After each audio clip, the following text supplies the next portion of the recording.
Sa nagpadayong kilig serye nga Heartful Cafe atong kumustahon ang batanong aktres nga usa sa mga cast niini. Ug sayran usab nato ang iyang kasinatian isip usa ka working scholar. We have this morning kapuso actress Zonia Mejia.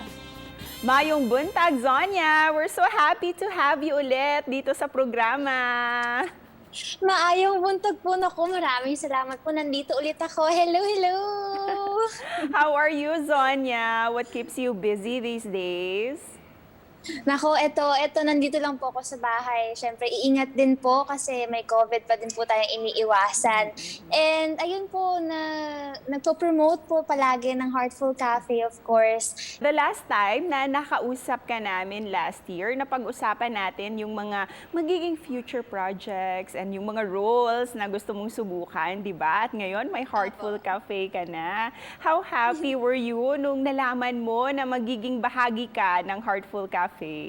Nung sinabi sa akin ng handler ko na, oh my gosh, ito na, nakuha ka, ganyan. Sobrang syempre kinabahan din ako, pero mas nangibabaw yung excitement. Kasi syempre ito po yung first teleserye na mapapasama ko. So I'm very happy and very grateful sa opportunity na binigay po sa akin ng GMA. And of course, you can really relate also sa role mo dito bilang si Sol, di ba? Kasi kayong dalawan working student. Gaya mo din, di ba, Sonia? Naging scholar ka din when you joined your swimming team.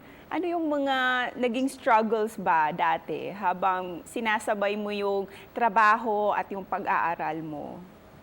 Opo, actually kakagraduate ko lang po ng senior high. So during those times na graduating ako, talagang madami requirements ko for school, madami akong research and thesis, ganyan. And during those time din, meron ako mga work and nahirapan po ako syempre mag-manage din ng time. Pero kasi love ko din talaga yung trabaho ko and pangarap ko din talaga po kasi makagraduate talaga. Kaya pinush ko yung sarili ko na mapagsabay yung pag-aaral at saka yung pagtatrabaho ko.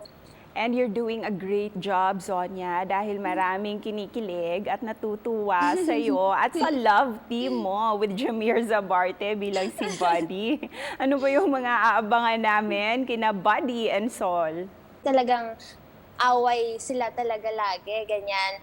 Pero kasi si Sol dito talaga ay nagsiseek lang naman siya ng attention and care from her family. And na yun kay Buddy, abangan po natin yun kung mabibigay ba ni Buddy yung care na yun for Sol.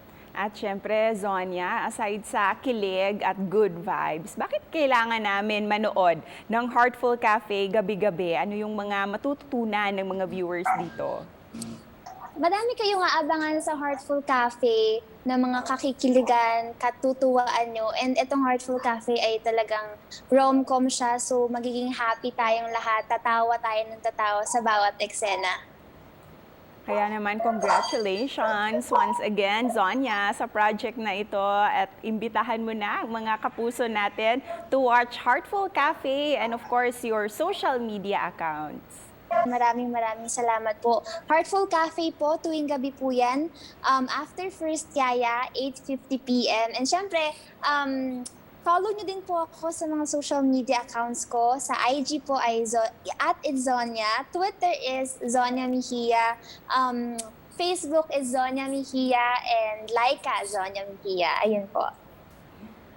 At dagang salamat din sa iyo, Zonia. Salamat po. Maraming salamat